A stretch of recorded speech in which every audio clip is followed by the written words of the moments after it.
In this class, I am going to explore the notion of interaction in class, that is, level of scaffolding 3.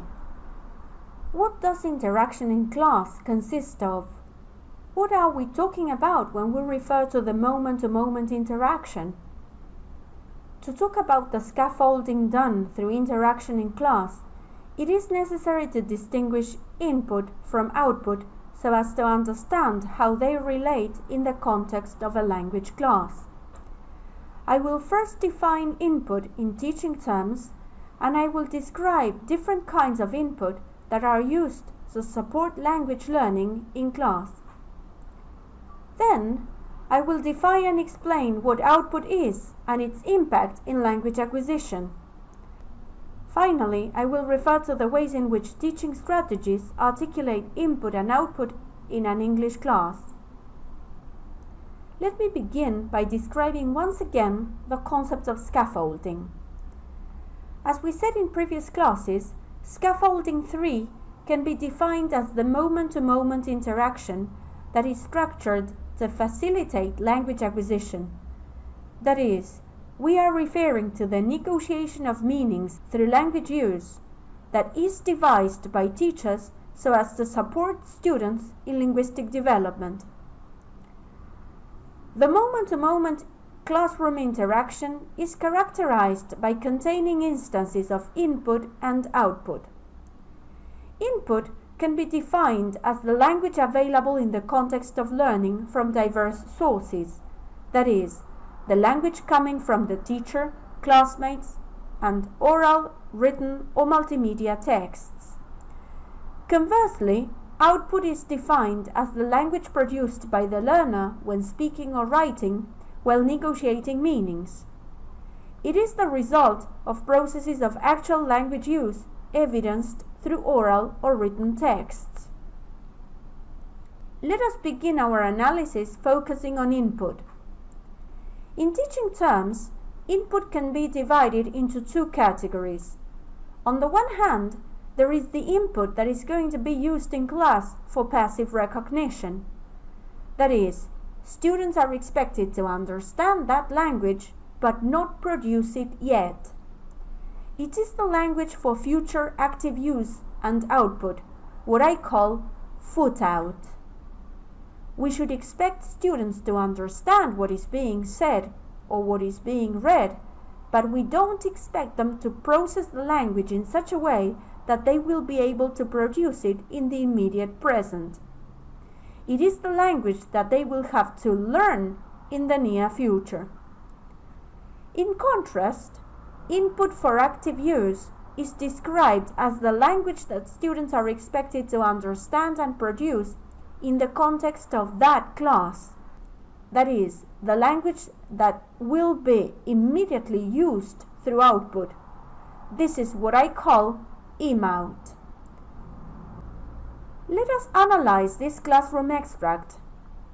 Try to identify the input you think is for active use and the one you think is for passive recognition.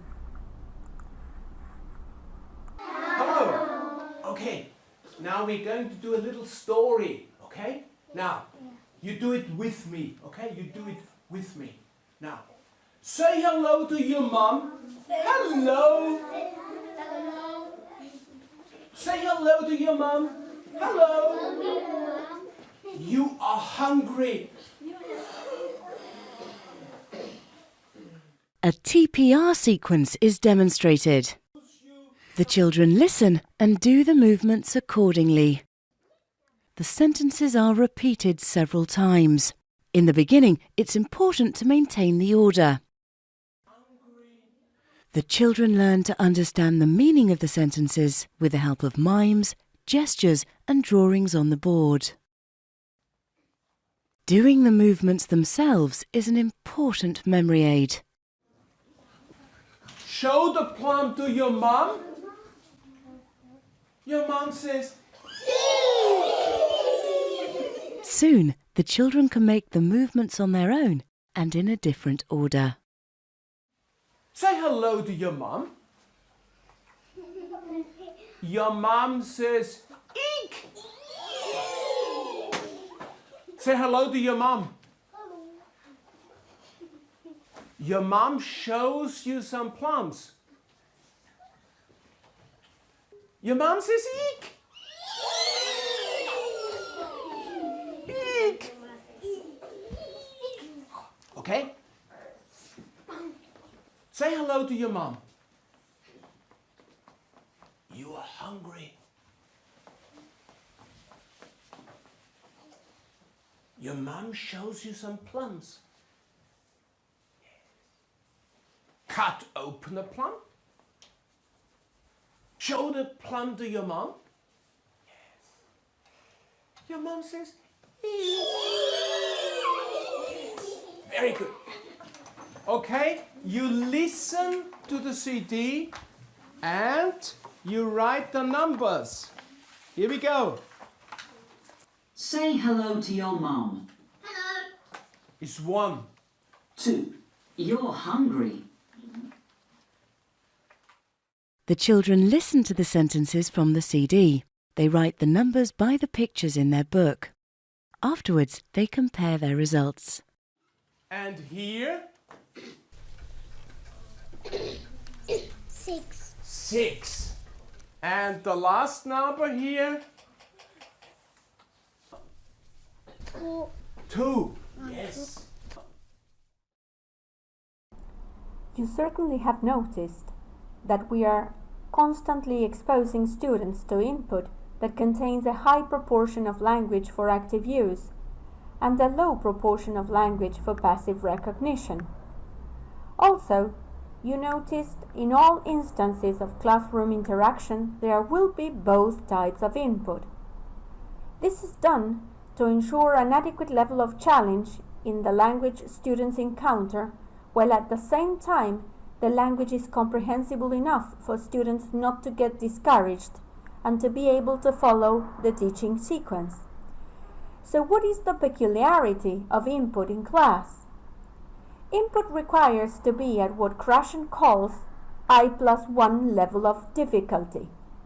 By this, Krashen refers to an adequate level of challenge that would make it possible for students, on the one hand, to follow and understand, but yet recognize new items which meaning and use they will still have to process. Some of these items students will know they will have to use in the class. Others they will know that they need to understand but not to use in the class. Also, there should be a clear communicative context of use when input is provided. As students listen or read, they should be able to understand the communicative value of what is being said through a well-developed contextual frame. Finally, input should contain a redundancy of linguistic items to be noted for active use. This redundancy, as we mentioned in some other classes, will operate as a strategy to linguistically show students how the items are used and their communicative values.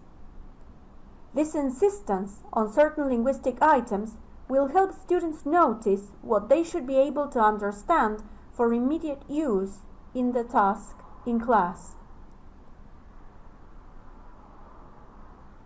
Look at this extract of a lesson for children. As you watch, keep these questions in mind. Is the lesson at an adequate level of challenge, I+1? Is there a clear communicative context of use? Are linguistic items made redundant to help noticing? Right, shall we see who's in our sack this morning? The children in Anne's class at Parque de los Boas school are very young. Most are just 3 years old. They spend 3 sessions a week learning English, and all of their other lessons are taught in Spanish. His paw, and his foot, and his little tail. Wow. Hello. Hello, Floppy. Let's say hello to Floppy. Everyone. Hello, Floppy. Over the past year, the children have become familiar with the Oxford Reading Tree characters. and are now able to say very simple English words. Everybody. All of Anne's teaching is conducted in English, though sometimes the children respond in their native tongue. This is not a problem with children of this age, as it shows they have understood the question. Is that Kipper? No. Who is it? Dad. Let's put Dad back up here with Mum and the children. Alvaro, come and see. See if you can find Kipper. See if he's in the sack. Is this Kipper? Yes, it's Kipper. Let's put Kipper back up here with the family. Sit down, Alvaro. Good boy. Now, is Floppy happy? Yes, he's happy because Kipper is back and Dad is back. I'm happy, I'm happy, I'm happy all day long. Everybody, I'm happy, I'm happy, I'm happy all day long. Ah ha ha ha, ah he he, ah ha ha ha, ah he he, ah ha ha ha, ah he he. I'm happy all day long. Floppy's very happy.